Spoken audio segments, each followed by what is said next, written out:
Okay, good afternoon, everyone. I think we'll kick off. We've had a good number of attendees sign up for today's presentation. Hopefully everyone can hear me okay. Will, I'll just do a quick mic check. Will, can you hear me okay? Yeah, I can hear you loud and clear. Super. Okay, thank you very much. So, got a good attendee list that will hopefully join us today, but we'll make a start. Appreciate time is precious. I'll do a quick introduction to myself. I'm Joe Huddleston, BCO NextGen Chair. Thanks ever so much for joining us today, and a very good afternoon. So today we'd like to present a webinar. It's the British Council for Offices NextGen Committee presentation, Birmingham Office Market Update, which is kindly being presented by CBRE. So I'll introduce our speaker, Will Ventham, in just a moment, but if I can prior. Just wanted to mention some events we've got coming up later this year. We're putting the final details to these events, so please bear with us and keep an eye on the BCO events page. 2 points or 2 events of note: Oval Estates Master Plan, which is going to focus on the master planning of Digbeth.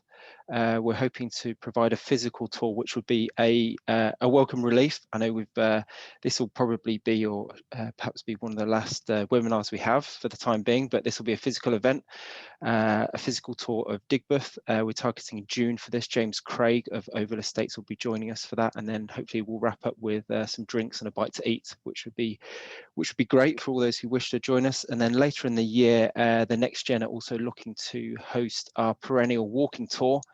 We're targeting August for that event. This is going to focus this year on 25 years of Brindley Place. So we'll visit a number of buildings on the Brindley Place estate, and hopefully have a bit of a social as well. So there's a bit of a recurring theme on our events, but a social would be great, again, for those who are able to join us and comfortable doing that. And then it's almost time for us to renew membership.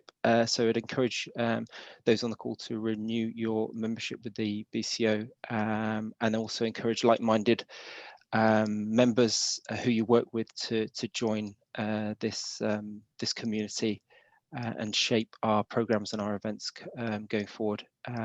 So back to today's discussions. I'd like to introduce our speaker, and a very big thank you to Will for joining us. So Will Ventham, Senior Director and Head of the CBRE Midlands Agency team.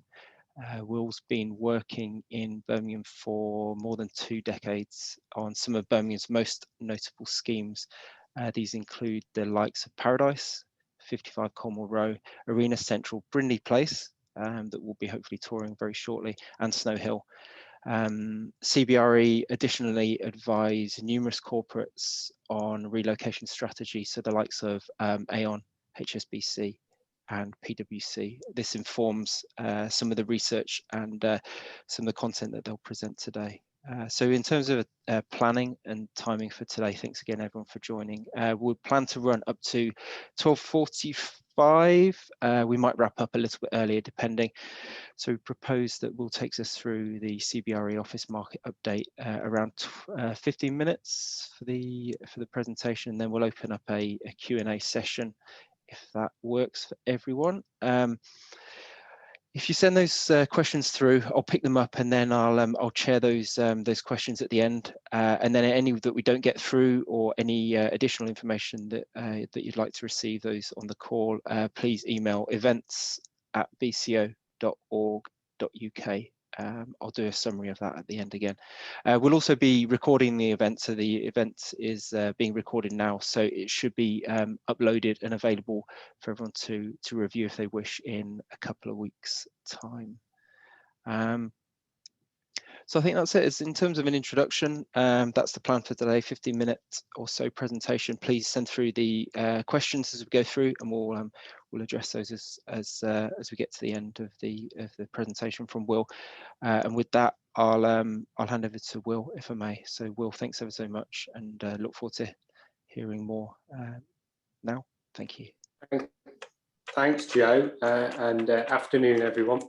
I'm pleased to say, firstly, that I'm actually speaking to you from CBRE's offices in Birmingham. So when you get the pleasure of seeing my face and not the presentation, you'll see the cathedral over my shoulder.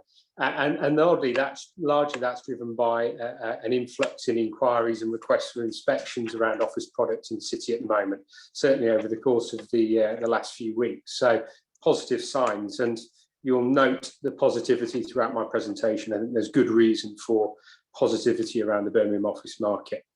In the spirit of our best Professor Chris Whitty impression, Irony is going to be leading the presentation, so I'll go straight into it, being conscious of time. Next slide, please. So first thing I wanted to cover was take-up. I think the first thing I'd say, with the benefit of hindsight over the last 366 days since we went into lockdown 1, it was relatively predictable how this year's market was going to transpire and result over the course of the previous 9, or the balancing 9 months. On a positive note, very much started with a bang, with Birmingham's largest single office pre-let to BT over at 3 Snow Hill, 283,000 square feet. And really the impetus behind that is what you can see from this slide, a gradual improvement in terms of the market from recovery from the global financial crisis. A lot of the infrastructure works we're putting in place and the inward investment which we were starting to see coming into city really provided the platform for a really good start to 2020. The announcement and obviously lockdown in the beginning of Q2 had a big impact, obviously, in respect of take-up for the year.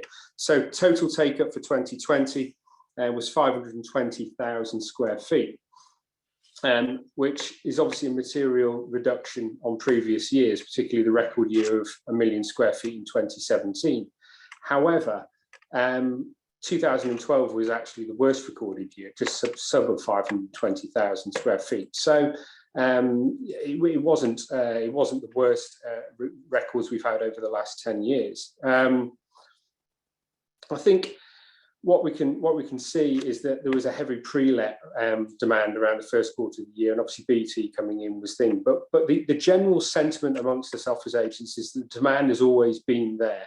It's really the transactional activity which hasn't been obviously apparent. And the observation around that is in 2017 we saw 130 transactions, 2018 113 transactions, and in 2019 116 transactions. In contrast, only 50 deals were transacted in 2020. And really that's just an acknowledgement of the lack of confidence which entered the market when the pandemic hit at the beginning of 2020. Next slide, please. So how does that compare to the take-up for the last 10 years? Well, it has impacted the average annual take-up. So 5-year average now is in the order of 725,000 square feet. And the 10-year average, 750,000 square feet, the 10-year average being about 725,000 square feet. So 2020 has dented that slightly. However, I think there's a clear demonstration there that Birmingham has a robust office market. And not only have we got the incumbent occupiers and the demand within the city and the region, but we have also seen over the course of the last 5 years the real impetus that inward investment has brought to the city. And that has been driven by the infrastructure projects which we've put in place over the course of the last 5 or 6 years, and the creation of the West Midlands Combined Authority, promoting the city. And really, Birmingham as a region is now standing out as a prime regional hub for north shoring and inward investment. Over recent years, you'll see that Grade A take-up has been particularly dominant. Over the last 5 years, Grade A take-up has been the equivalent of over 50% year on year, a material shift from earlier years. And again, I think the one observation of last year in terms of where demand was coming from, the trend across all sectors was very much a flight towards quality. That's, in my opinion, very different to what we saw at the end of the global financial crisis. At the end of the global financial crisis, there was very much impetus on cost saving, driving efficiencies, driving occupational densities. We've seen from the activity in 2020 and the response and the reaction to the pandemic, and I would say a lot of people have said this, but the pandemic has almost acted as an accelerator of trends and themes which we were seeing emerge prior to the pandemic, it's almost accelerated those themes. So now what we're seeing in terms of take up through 2020 is really an investment in quality of space. People recognising that actually the office has a purpose, and the office to be adapted for agile working purposes, but investing in the office place. The office now is, in order to retain and attract the best employees, the best skilled workforce, the office needs to be a pleasant environment, sustainable environment. Well-being is high on the agenda. So the difference this time is very much investing in the workplace and really making the workplace as good as it can be. Whereas I would say the theme from the global financial crisis was more around cost-saving initiatives. So investment in the workplace. Next slide, please. So just touching on that in terms of where we saw the key occupational deals, as I say, in Q1 first quarter was the record ever in terms of records from the Birmingham Office Market Forum. So 283,000 square foot deal, kick-started the year at 3 Snow Hill.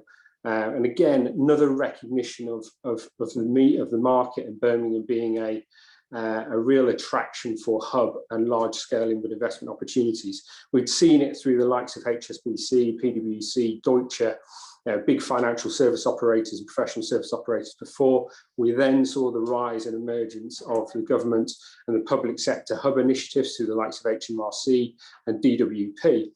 And the critics would point at the BT deal and say, it's hugely distorted the numbers, and it has. But my argument to that would be very much, we always now, or there is a trend emerging now for the region and for Birmingham to see at least one large-scale inward investment or hub-style requirement being delivered in any 1 year. So that is a trend and a theme which is now very much in place. Towards the latter part of the year, that flight to quality started to come through.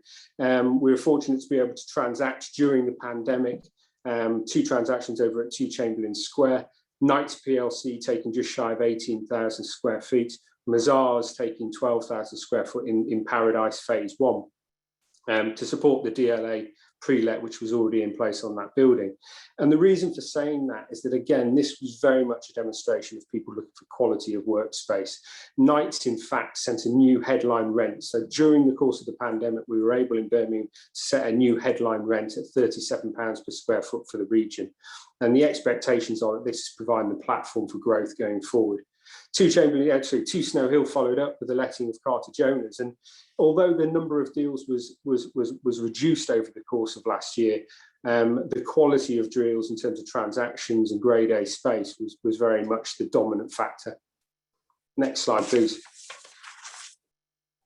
So reflected in take-up by sector, we as a global business reflect the telecommunications sector as a creative industry, and therefore you can see the anomaly created by the BT pre-let in 2020. But I think the thing I'd like to focus on here is that if you look over the course of the last 9 to 10 years, so the 10-year average, again, going back to that point around where Birmingham sits in the context of sectors and where we're developing into as a city, we've got a very good breadth of sector activity. There's no one dominant sector. Going back, I believe it, 2 decades ago, 20 years ago, when I was involved in Brindley Place, for example, the focus back in those days for Birmingham, the region, was very much around the financial and professional services sector. You can see over the course of this time that the region and Birmingham has got that added attraction. It's broadened its audience to a number of sectors. And as I say, although 2020 was an anomaly in the sense of the BT deal, obviously in a square footage sense, giving a leading percentage of take up there in the creative industries. Next slide, please.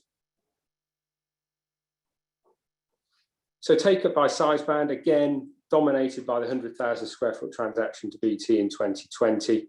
But again, I would take you back to 2010 and 2010 through to 2009, where the interesting point from this slide, I believe, really is focused on that sub 15,000 square foot market.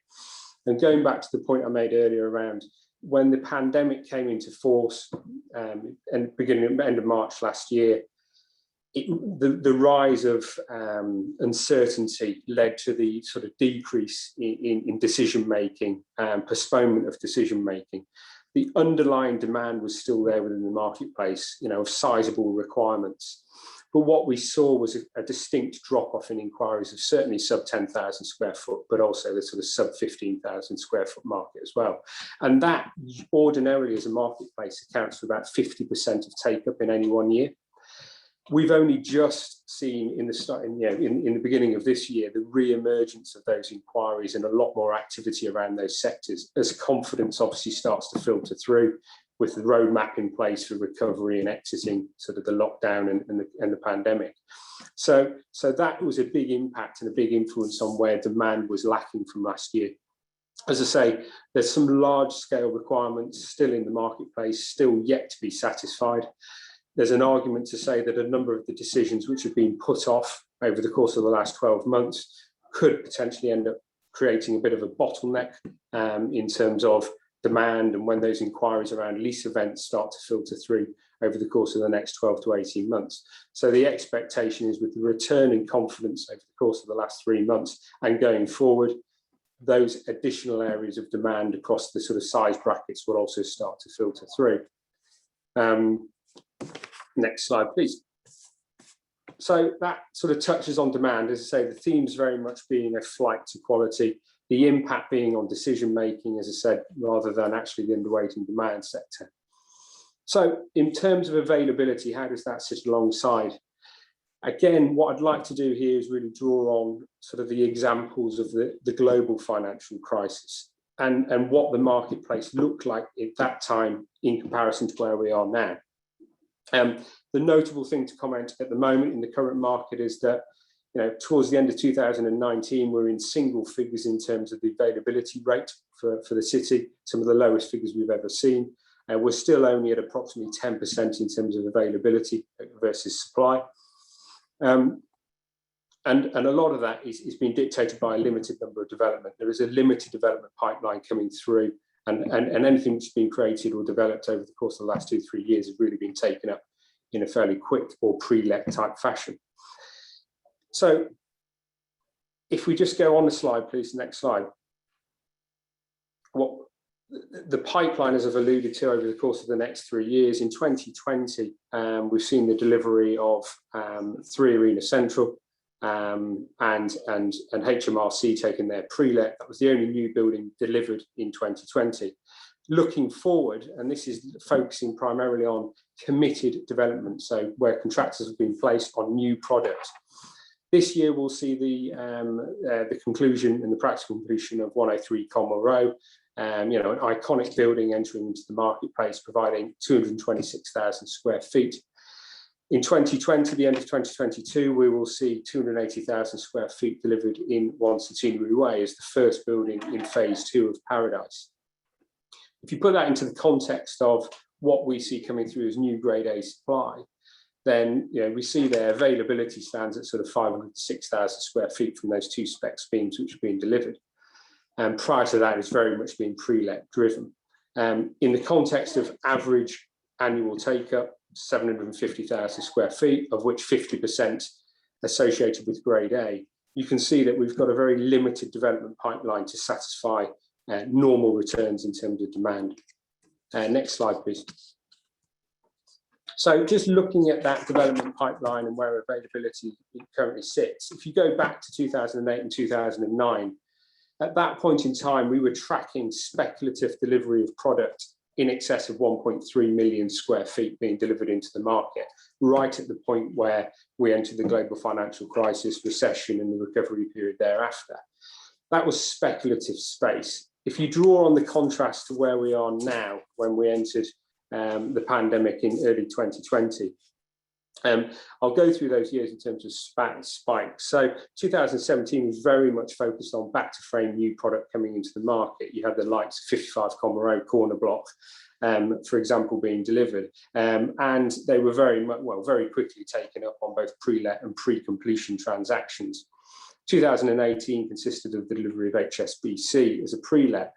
The spike in 2019 was very much associated with 3 Snow Hill, 2 Chamberlain Square, 1 Chamberlain Square, representing obviously the phases of development at first phase of Paradise.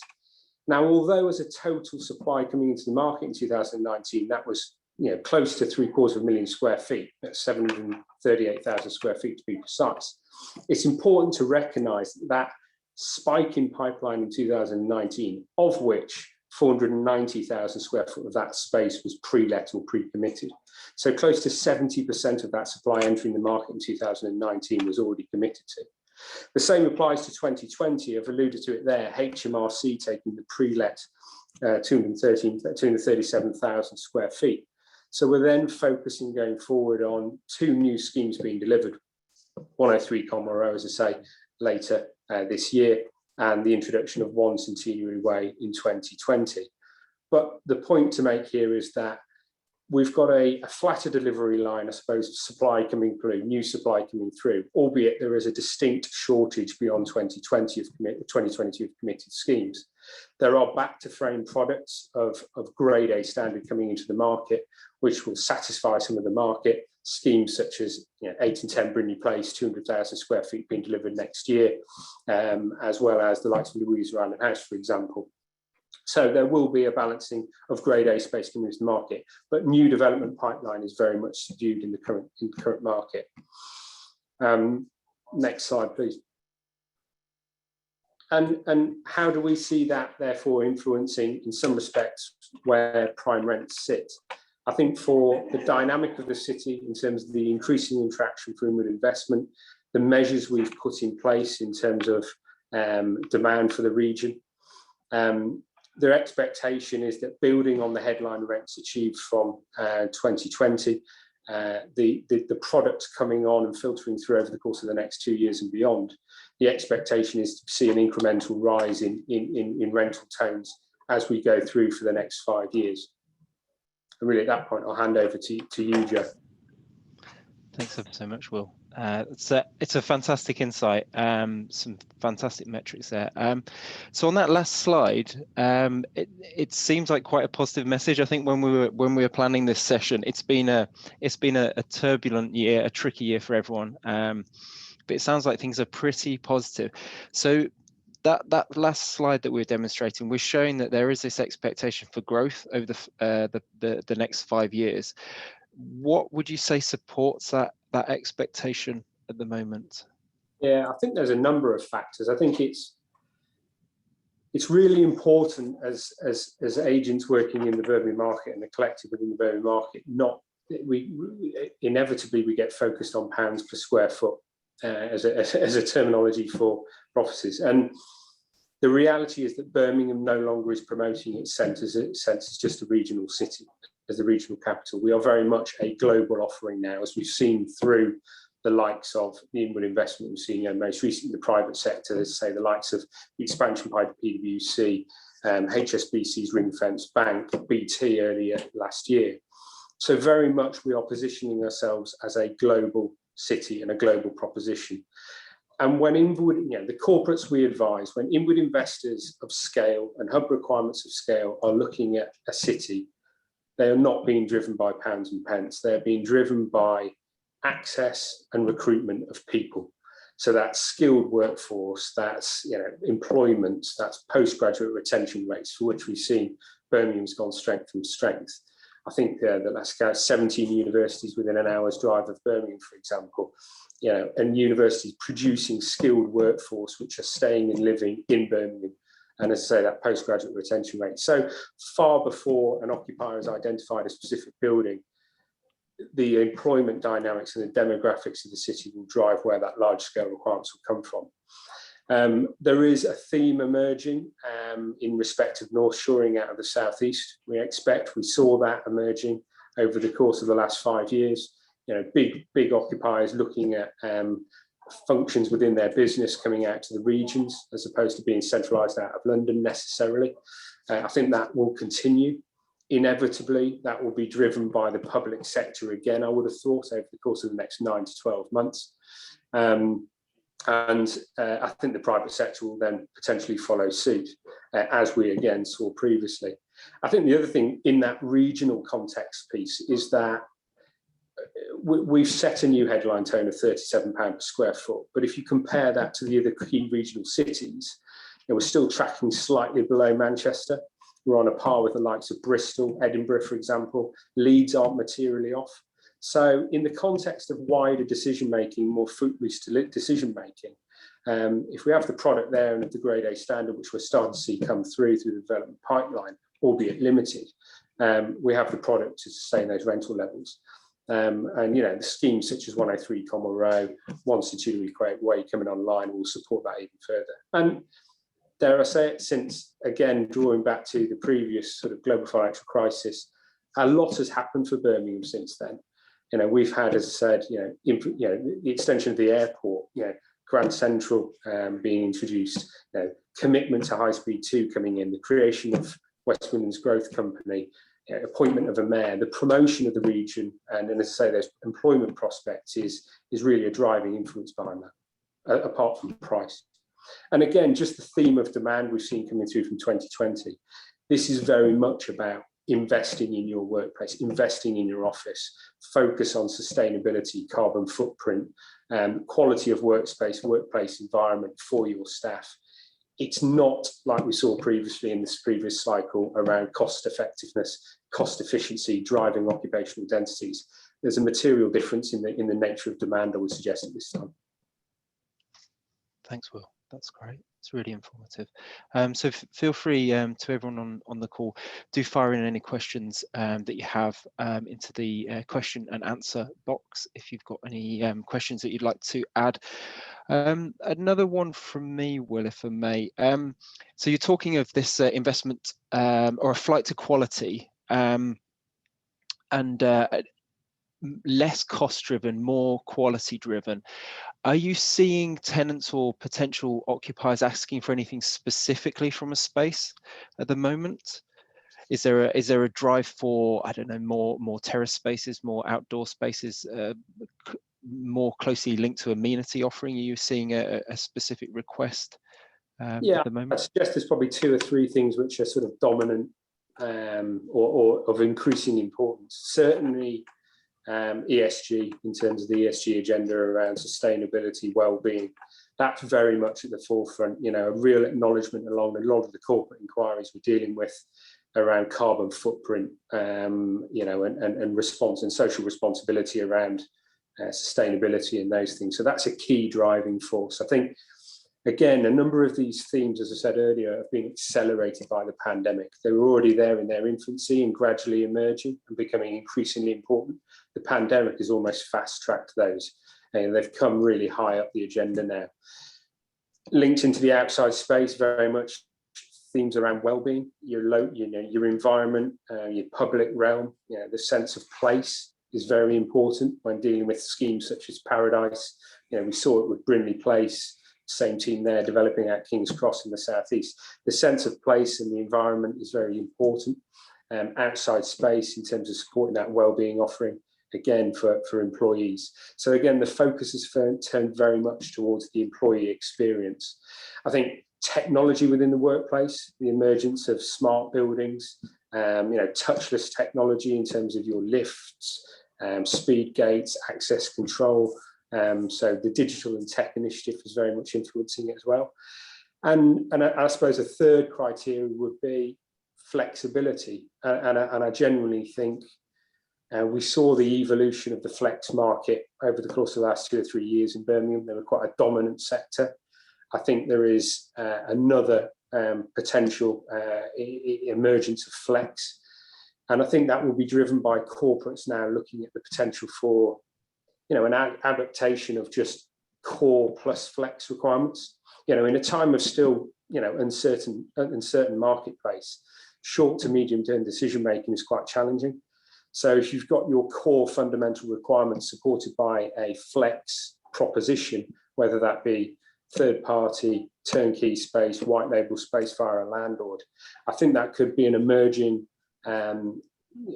occupier-driven sentiment, whereby an element of flex to support growth, consolidation, and as we see a way out of this sort of recovery period, will be quite a key criteria as well.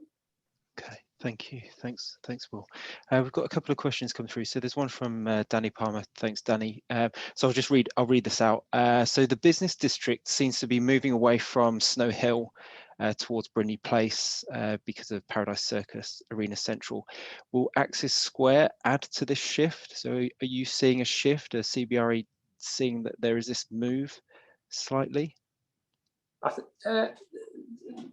I would say I would challenge the argument of shift. I mean, dare I say, I hope you're well, Danny, by the way, but dare I say it, you know, look at this year's biggest transaction, it was BT over at Snow Hill. So it kind of, it's the sort of counter argument for that piece. But I would say that it's not a shift in the CPD, it's the gradual expansion and extension of the CPD. And I think there's further opportunity for that to grow. Historically, Birmingham as a city has been very challenged by the very infrastructure of the inner ring road and those sorts of things. We were very much landlocked with a concrete collar in terms of where the CPD could grow. I think the influence of Paradise, the removal of the old library, the repositioning of the new library, investment into public realm like Centenary Square has been a catalyst to extending the central business district as we previously saw it. I think, you know, the emergence of East Side with High Speed 2 coming in, you know, that should be seen as another area where we can influence the extension of the CBD and you know, on a personal basis, more for it. I mean, the growth of the CBD will develop out, you know, supply of offices which we absolutely need. You know, look at that development pipeline. You know, we need to be able to provide highest quality, world-class leading space for what is now a global market, as I've said. And yes, although the West Side is influencing take-up at the moment and a lot of the large hub requirements are landing in those areas, I would say this is more just the evolution and emergence of a wider CBD market. Thanks, Will. Thanks, Danny. Question from Philip Pickavants. So again, I'll read this out. So how do you see the secondary market going? So are you seeing that there are more incentives, shorter leases, changes of use? I think, yeah, it's a good question. We saw previously, obviously, the repurposing of secondary office space. You know, a lot of it going towards resi, which is one of the influential factors on why the availability and the supply dynamic of the city is eroded away, alongside obviously improving prospects around take-up, which went hand in hand. The secondary market is, you know, the secondary hand refurbishment market is where we're having to see is probably the next wave of investment, I would suggest. I think there is an element of more flexibility by the very nature of the space. It's generally smaller floor plates on the periphery of the CPD. But I think they've still got a part to play. You know, when we say there's a flight to quality, it's across all sectors. Now, the reality is those people moving at the moment are focusing on the prime grade A product, and quite rightly so, you know, strategic thinking. But the secondary periphery markets, you know, you've touched on, you know, the jewellery quarter, the importance of the jewellery quarter, for example. You know, we've got the emergence of other areas such as Digbeth. You know, I know you've got James Craig doing a presentation to you soon. They have got their place to play. They offer an attraction to perhaps other sectors where Birmingham hasn't previously been leading on, but is an emerging sectors where we can start influencing. They're the creative sectors again, digital sectors, those sorts of things. But I think there will inevitably be investment required in the secondary product to keep up with the trend in terms of emerging better quality space. So they certainly have their part to play. I think the focus of attention, as I say, just from the calibre and the nature of occupiers committing to space, is more towards the higher sort of prime grade A marketplace as we currently stand. Thanks, Will. Thanks, Philippa, as well for the question. So I think we're approaching time. Please do send in any more questions if you've got any other kind of burning topics or questions that you want to ask us now. Otherwise, we'll start to wrap up. But so fire those in. We've got a few minutes left, but ahead of that, just a big thank you again to Will Ventham and CBRE for sharing the data and sharing an update with us. We've historically done this at their offices, so it's great that we can still do this virtually and online. So thanks Will, thanks for CBRE spending the time this afternoon to talk through that. And then just a quick recap again on a couple of events: the Oval Estates Master Plan walking tour, and then additionally 25 years of Brindley Place coming up later this year. So please keep an eye on the BCO events page for updates on that. And I think that's probably it for today. Will, I don't know if there's any kind of parting comments, sentiments that you wanted to add at this point to close. No, I think you know, as a collective, we've now got light at the end of the tunnel. You know, there's a roadmap in place delivered by the Prime Minister. I'm pleased to say, as a consequence of that, we have legitimately started seeing an increase in demand. And I think, given the sort of the recovery process, and it won't be overnight, but we're certainly starting to see now the impact on inquiries. As I say, you know, a number of inspections over the course of the last week, and in Birmingham today, as a consequence of that as well. So the signs are positive in terms of the recovery, and I think we'll start to see the influence of that in the take-up figures over the next couple of quarters. So there's some pending transactions there in the background where I think, you know, we can all take a positive sentiment out of it and take that out to the marketplace. Fantastic. Thank you, Will. Thanks ever so much. Just one more thing that I wanted to mention. We've got the BCO NextGen mentoring scheme, which is live. So anyone who is a member of NextGen can also be mentored. We've got a panel of mentors who will be supporting our mentees. We've got a mentorship program running for a year that's commenced, but anyone who is a NextGen member can be a mentee. So please drop me a line, or the BCO a line in the first instance. We've got the details on the website as well. But the mentorship scheme for NextGen members is live, so please do think about joining us. It's a fantastic scheme. We've successfully ran last year to high acclaim. It's been launched again this year, so please do consider joining as a mentee on that program for this year. So I think we're pretty much at time. Thanks ever so much again for everyone joining, and thanks, Will, for taking the time this afternoon to talk us through the update. Great to hear that it's positive news for us all, and a flight to quality, which is heartwarming. So that's really good to hear. Thanks, Will, for your time, and everyone for joining this afternoon. And we wish you all a very good afternoon, and hopefully we'll catch up soon physically as well. Okay, bye everyone.